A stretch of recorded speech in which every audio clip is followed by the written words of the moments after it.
Hello my dear friends, मैं आपके अपने YouTube channel start to fluent learn इस क्लास में हार्दिक हार्दिक स्वागत करता हूं।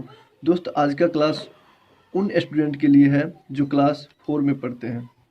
और क्लास 4 में पढ़ने वाले स्टूडेंट्स में बता दूं कि इससे पहले हमने आपको 5 लेसन तक के जो है आपको चैप्टर्स हमने दे दिए हैं, जिसमें हमने क्वेश्चन आंसर और ट्रांसलेट इनटू हिंदी सभी अपलोड कर दिया गया है। अगर आप पूरा अच्छा तरीका से इंग्लिश विषय के लिए इच्छुक हैं तो आप ज़रूर से उनको नोट कर लें और अपने याद करें, परीक्षा के लिए तैयारी अच्छी तरह से कर लें, बहुत ही लाभप्रद होगा आपके लिए।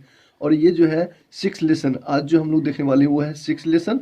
और 6 लेसन में जो है हमने ट्रांसलेट इनटू हिंदी जो the boy who cried wolf, ये जो इस चैप्टर का जो है इसका हमने हिंदी ट्रांसलेट इनटू हिंदी पूरा अच्छा तरीका से कर लिया है। अगर आपने नहीं देखे हैं तो ज़रूर मेरे अपलोड किए गए जाए और आपको निश्चित रूप से मेरी प्ले लिस्ट में मिल जाएगा, वहाँ पर से आप जाएं और आप देख लें और फिर जो है इसके क्वेश्चन आंसर की ओर आप जरूर रूप से आएँ। और क्वेश्चन आंसर आज का जो पार्ट है बहुत इंपॉर्टेंट है और इसमें हम लोग आज देखने वाले हैं क्वेश्चन आंसर पार्ट को, जिसमें सबसे पहले ए है वार्मर। और इसका हम एक बार देख लेते, पढ़ लेते क्या कह रहा है। इसमें कह रहा है कि have you ever played any trick on anyone, आपने किसी के साथ कोई भी चाल खेली है। अगर आपने चाल किसी के साथ खेला है, किसी को जो है किसी के साथ मजाक किया है खेल के दौरान, तो आप जो है उस चीज़ को आप जो है आप लिखें what was it, discuss it in groups, और आप अपने ग्रुप में भी इस बात की चर्चा करें। तो चलिए ये आपके लिए हम क्वेश्चन छोड़ देते हैं। आगे जो है B.1 इसको यहाँ से हम लोग जो है आज स्टार्ट करेंगे, जो कि पार्ट से है। और पार्ट का क्वेश्चन जो है आपके लिए बहुत ज़रूरी है, इसलिए हम इस क्वेश्चन की ओर आगे बढ़ते हैं। अगर मेरे नोटबुक में अगर आपको ये दिख रहा होगा ए पार्ट 1 का ये आंसर, तो आप इसे भी देखकर समझ सकते हैं। नहीं तो फिर जो है आपको मैं यहाँ पर B.1 से जो है करवा रहा हूँ, ठीक है। अगर आपको ये चाहिए तो फिर हम इसको ही बातें बता दूंगा, लेकिन पहले हम B.1 से चलते हैं। चलिए, तो इसमें जो है कह रहा है how did the boy play the trick on the villagers, अर्थात लड़के ने जो ग्रामीण के साथ खेला, ग्रामीण के साथ जो चाल खेली थी। How did the boy play the trick, मतलब कि लड़का जो था ग्रामीण के साथ जो खेल खेला था वो क्या कैसा था, कौन सा खेल खेला गया था, लड़के ने कौन सा खेल खेला, कैसा खेल खेला। तो ये क्वेश्चन जो है इस क्वेश्चन से पूछा जा रहा है। तो हम यहाँ पे बताएंगे जो खेल खेला था, पाठ में हमने देखा था। तो लड़के ने जो खेल खेला था वह था ही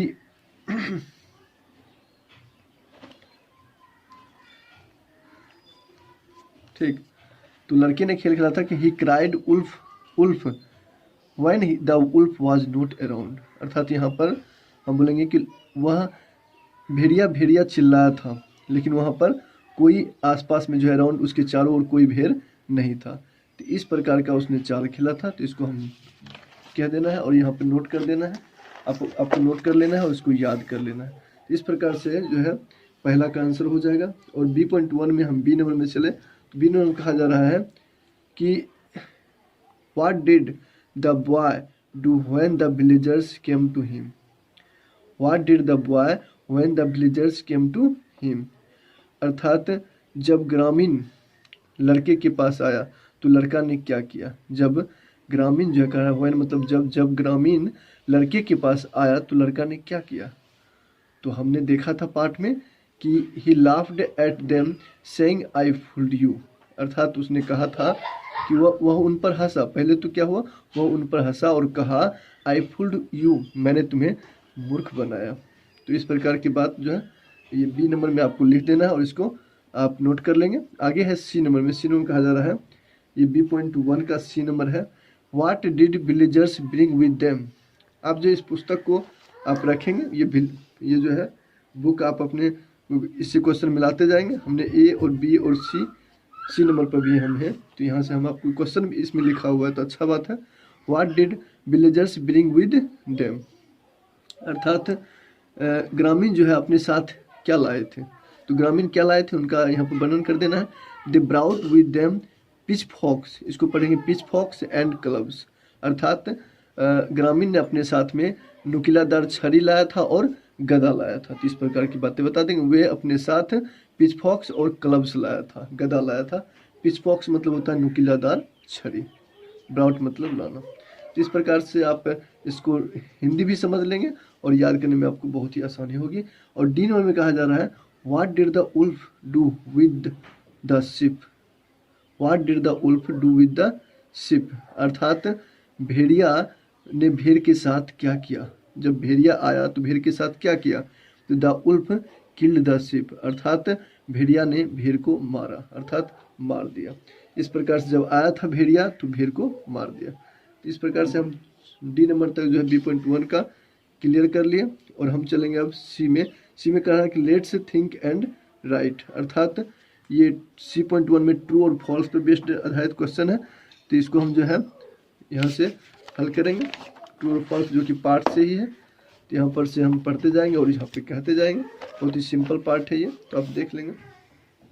सबसे पहला कह रहा है ए नंबर में when the shepherd cried wolf wolf for the first time the villagers did not come for his help, अर्थात जब लड़के ने पहला बार भेड़िया भेड़िया चिल्लाया तो विलेजर्स ग्रामीण जो है उसके हेल्प के लिए नहीं आया था। तो ये फॉल्स हो जाएगा क्योंकि हमने देखा था पार्ट में आया था, ये हो जाएगा फॉल्स। तो आप यहाँ फॉल्स लिख लेंगे। आगे है the sheep killed the wolf in the end, अर्थात लास्ट में जो है शिप भेड़ ने उल्फ को, लास्ट में जो है उल्फ इन द एंड, अर्थात the sheep killed the wolf in the end, अर्थात भेड़ ने भेड़िया को मार दिया, ये तो फॉल्स हो जाएगा। जबकि हमने देखा था उल्फ ने शिप को मार दिया था, तो हो जाएगा फॉल्स। आप कहते हैं, यहाँ पर आप लिख लेंगे फॉल्स, फॉल्स। आगे है the shepherd boy was bored with his work, गरीबा लड़का जो था अपने काम से काफ़ी निराश था, मतलब कि बोर्ड मतलब कि उसको अच्छा नहीं लग रहा था। तो ये क्या हो जाएगा आपका, ये हो जाएगा फॉल्स। वो अपने वर्क से जो है उतने वर्क को पसंद करता था, तो ये हो जाएगा फॉल्स। तो 2 में कहा जा रहा है tick the most appropriate answer in each of the questions given below, अर्थात यहाँ पर जो है आपको 3 ऑप्शन मिलेंगे और क्वेश्चन से जो आंसर सही होगा, क्वेश्चन पढ़ने के बाद जो विकल्प सही होगा उस विकल्प को आपको टिक करना है। बहुत ही सिंपल क्वेश्चन है, ये सिंपल पार्ट है, इसको हम लोग हल करने की कोशिश करेंगे। तो इसमें कहा जा रहा है कि what trick did the shepherd play on the villagers, अर्थात गलेरिया लड़का ने ग्रामीण के साथ कौन सा खेल खेला। He sent the wolf to the village, अर्थात he let the wolf eat the sheep, he cried wolf wolf when the wolf was not around. तो ये आपका सी नंबर हो जाएगा, क्योंकि इसमें कहा जा रहा है कि वह भेड़िया भेड़िया चिल्लाया जबकि उसके पास कोई भेड़िया नहीं था। इस प्रकार का खेल उसने ग्रामीण के साथ खेला था। अगला है the shepherd boy doubled up with laughter means, अर्थात दुगनी हंसी के साथ, अर्थात यहाँ पे क्या the shepherd boy doubled up the laughter means, अर्थात इसका मतलब क्या डबल्ड अप विद लाफ्टर, इसका मतलब क्या the boy laughed 2 times, the boy did not laugh, या the boy laughed a lot, अर्थात गरीबा लड़का जो था वो लड़का जोर से हंसा था। ये आंसर, ये विकल्प सही हो जाएगा, सी नंबर। यहाँ पे जो कह रहा है द बॉय लाफेड 2 times, 2 बार तो हंसा नहीं था, 2 बार हंसना यानी कि डबल्ड अप विद लाफ्टर, इसका मतलब ये नहीं होगा। दुगनी हंसी इसका हिंदी होता है, दुगनी हंसी के साथ हंसा था, तो इसका हो जाएगा जोर से हंसा था, the boy laughed a lot. तो इसका आंसर हो जाएगा सी विकल्प। अगला है C.3। तो इसमें हम लोग अब ये 2 ऑप्शन वाला क्वेश्चन हमने हल कर लिया। अब आगे जो है C.3, इसमें हम लोग देखने वाले हैं कि इसमें क्या कहा जा रहा है। तो इसमें जो है कह रहा है कि आंसर द फॉलोइंग क्वेश्चंस, आप नीचे दिए गए उत्तर का आंसर, नीचे दिए क्वेश्चन का आप उत्तर दें। इसमें कहा जा रहा है how did the shepherd pass his time, अर्थात गलेरिया लड़का जो है अपना टाइम किस प्रकार से बिताता था, अपना टाइम किस प्रकार से पास करता था। इसका हम लोग आंसर जो है आपके लिए हमने इसमें नोटबुक में लिख दिया है, और आप जो है आप भी नोट कर लेंगे और इसको समझने की कोशिश करेंगे। तो कह रहा है यहाँ पे he used to see how far the could throw, जो कि हमने पार्ट में देखा था। इसमें इस प्रकार से है, देख सकते हैं आप। He used to see how far he could throw a stone or used to look at the clouds। ठीक, तो इस प्रकार से आप जो है, तो आप देख सकते हैं यहाँ पे है कि he used to see how far he could throw, अर्थात could throw a stone, अर्थात तो वह जो है अपना समय बिताने के लिए क्या करता था, एक कोई पत्थर लेकर के दूर फेंकता था, थ्रो करता था, फेंकता था। वो देखता था कि हमारे स्टोन जो है कितनी दूर तक पहुंच सकता है। वो अपना समय बिताने के लिए वह कोई पत्थर लेकर के दूर तक फेंकता था, उछालता था और देखता था हम कितनी दूरी तक फेंक सकते हैं। और आगे जो है एक चीज़ और करता था, वो हमने पाठ में देखा था। तो एक चीज़ क्या करता था वो करता था, और या तो use to look at the clouds, या तो वह बादल को देर तक देखा करता था, उसमें देखता था कि कितनी चित्र, क्या क्या चित्र बनी हुई है। तो इस प्रकार से use to look at the clouds, हम यहाँ पे ये बातें बोल देंगे। बहुत ही सिंपल है, 4 लाइन का उत्तर है, आप अच्छी तरह से इसको याद कर सकते हैं। फिर से मैं एक बार रिवाइज कर देते हैं आपको। बोलेंगे आप, he used to see how far the could throw a stone. याद करने में आप जो है कहाँ तक रुकेंगे, इसलिए हम आपको दोबारा रिवाइज करवा रहे हैं। आप जैसे कि बोल पाए यहाँ से यहाँ तक याद करेंगे। He used to see how far the could throw a stone और used to look at the clouds. चलिए, तो यहाँ तक आप याद कर लेंगे। आगे है, how many times did the shepherd play the trick on the villagers, अर्थात कितने बार गनरिया लड़का ने चाल को खेला था ग्रामीण के साथ, मतलब ग्रामीण पर कितने बार उसने चाल लगाया था, चाल खेला था। तो हम बोलेंगे the shepherd boy played the trick 2 times on the villagers, अर्थात 2 बार जो है चाल को खेला था। तो ये इसका आंसर हो जाएगा, the shepherd boy played the tricks 2 times on the villagers. अगला है, what happened when the wolf really came. ये हम इस पार्ट में जो है बहुत लास्ट क्वेश्चन हम देखेंगे, क्योंकि जो है ज़्यादा देर तक वीडियो बन जाएगी, इसलिए हम आपको जो है अगले पार्ट में इसका आंसर देने की कोशिश करेंगे, अगले पार्ट का।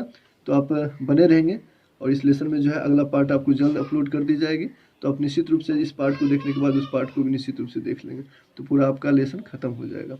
यहाँ पे कह रहा है कि what happened when the wolf really came, अर्थात यहाँ पर बोलेंगे हम, इट किल्ड हिज शिप, अर्थात लास्ट में जो है भेड़िया जब आया, वास्तव में जब भेड़िया आया तो क्या किया। व्हाट हैपेंड मतलब क्या किया जब भेड़िया आया, तो उसने क्या किया था, तो इट किल्ड हिज शिप, तो इसने क्या किया था, भेड़ को मार दिया। तो इस प्रकार से हम कर लिए यहाँ पर C.2 का जो भी सवाल था हमने कर लिया। और हम लोग अब चलेंगे डी पॉइंट की तरफ, और लास्ट में जो हम आपको उसमें निश्चित रूप से जो है उसको भी क्लियर करेंगे।